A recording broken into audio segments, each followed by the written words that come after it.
Olá pessoal, espero que tenham aproveitado bem o feriado, né?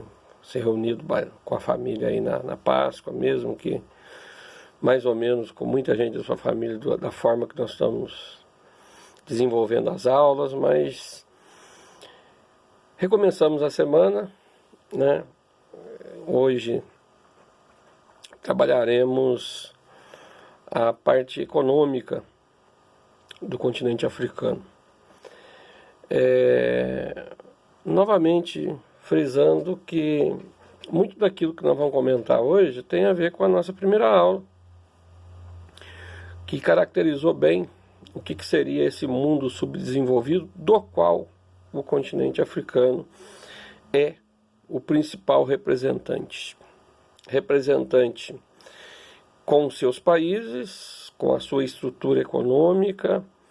Lógico que não são iguais, nós temos 54 países na África, alguns podem ser considerados países emergentes, como é o caso do Egito e da África do Sul, né, as duas grandes potências da África, mas há outros países também com papel significativo no cenário econômico do continente, como Nigéria, Argélia, né, o próprio Sudão, né, o Quênia, né, são países com participação econômica menos pior, né, do que outros países com uma estrutura econômica mais rudimentar.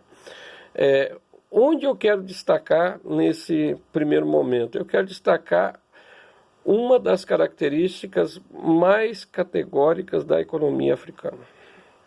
Qual é? A dependência do setor primário. Mas vem a pergunta, mas o Japão é dependente do setor primário? Sim, todo país é dependente do setor primário. Mas o peso da economia do setor, na economia do setor primário, na formação do PIB, determina desenvolvimento. No mundo desenvolvido, qual que é o peso maior na formação do PIB? Do terciário. O primário tem um peso mínimo, não que não seja importante, ele é importante em qualquer país, mas depender demais do setor primário é mostrar ao mundo desenvolvido, emergente, que a minha relação com a agricultura ainda é, sob o ponto de vista econômico, atrasada. Atrasada por quê? Atrasada porque eu tenho 3 sistemas agrícolas predominantes no continente africano. Eu tenho o sistema de subsistência, o sistema comercial e o sistema voltado para exportação. O conhecido, as famosas plantations, né? Mas os cultivos voltados para a exportação, eles dominam grande parte do espaço rural agrícola africano. Melhores terras, maiores investimentos. E isso colabora para um cenário não muito legal, porque o que nós já discutimos outras vezes aqui, o que sobra de terra para a subsistência são as piores terras. E para muita gente que precisa subsistir, precisa produzir para sobreviver, né? E nessa produzir para sobreviver, eu não consigo sobreviver.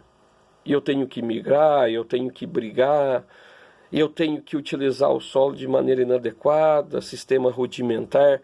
De novo aquela história do Sahel? De novo a história do Sahel.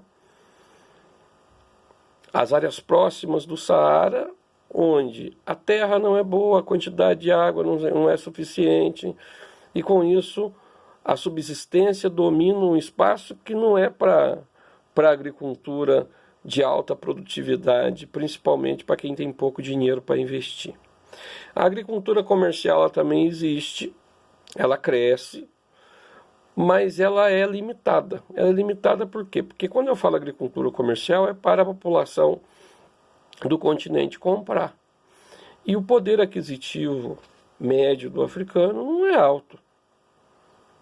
Aliás, nós vamos enfrentar nos próximos meses em função dos impactos da pandemia, uma situação na África preocupante, porque se a África já era à margem do sistema econômico, com a crise no mundo desenvolvido, no mundo emergente, o descaso com a África tende a ser maior.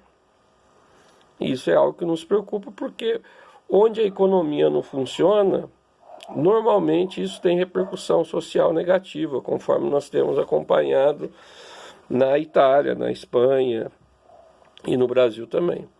Na África não será diferente, só que na África será pior do que já é ruim hoje, em termos de geração de emprego, em termos de melhoria da renda, tá? De condições mínimas dignas de sobrevivência. Vamos relembrar que esse peso do setor primário está relacionado ao mundo onde a população africana ainda mora em grande parte na roça, no meio rural. Dependendo não só da agricultura, dependendo muito da pecuária, uma pecuária que também é limitada pela escassez de espaço, pela escassez de água, né? E que coloca, por exemplo, como uma das suas principais criações, a criação de cabras, caprinos, que são adaptáveis a lugares onde a quantidade de água não é tão grande. Não que eu não tenha ovino, eu tenho o gado bovino, mas muito limitado. Precisa de espaço, precisa de água, precisa de técnicas modernas de criação de gado, e isso custa dinheiro, isso tem poder financeiro aí por trás que complica bastante a situação. E o cenário dos cultivos de exportação, as plantations, elas estão relacionadas à herança colonial, de produzir café no Quênia, de produzir cacau na Costa do Marfim, né, cultivos que são voltados para a exportação. Exportação que atende a interesses de quem? Muitas vezes das ex-metrópoles, né, europeias, e mais recentemente também de Estados Unidos e de China. Só que China e Estados Unidos estão vinculados, né, o interesse desses dois países estão vinculados não só à questão agropecuária, na verdade até menos na questão agropecuária e muito mais num outro item do setor primário que nós não comentamos ainda, que é o setor de extrativismo mineral. Grande parte dos minérios existentes no mundo tem grandes reservas no continente africano. Minerais metálicos, como manganês, né, como minério de ferro, minerais energéticos, carvão mineral, petróleo, gás natural, certo? Urânio. A França, por exemplo, depende do urânio importado da África, certo? Boa parte do carvão mineral utilizado em siderúrgicas mundo afora vem de África do Sul. A Nigéria é um dos maiores produtores e reservas de petróleo do mundo. A Líbia, a Argélia. Tá? Sem contar um outro item muito citado nos materiais sobre economia da África, que são os metais preciosos. 1/3 dos metais preciosos extraídos no mundo nas últimas 3 décadas vem da África. Tanta riqueza não aproveitada pelo povo africano.